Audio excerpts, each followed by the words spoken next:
Berawal dari media sosial, Lia, warga Sukakarya 2, Kelurahan Sukamaju ini memulai bisnis budidaya jamur tiram di awal tahun 2019. Usaha yang cukup menjanjikan ini ternyata mulai mengalami penurunan omset dikarenakan adanya pandemi COVID-19 sejak awal bulan Maret lalu. Hal ini pun disiasati Lia untuk membuat bermacam olahan dari jamur tiram ini, salah satunya kemplang jamur. Hal ini dikarenakan jamur yang sudah dipanen kalau tidak cepat diolah akan segera layu.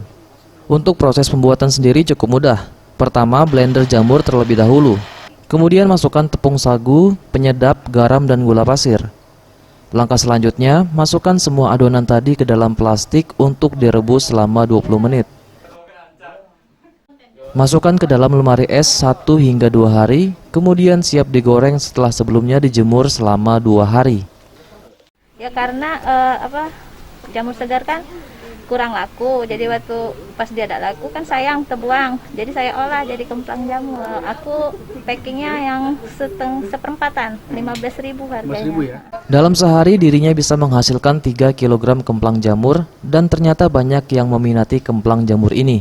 Rasanya enak, gurih, asinnya pas, kriuk, enak, rasanya enak, mantap. Untuk 250 gram kemplang jamur dihargai Rp15.000. Eza PM, Sriwijaya TV.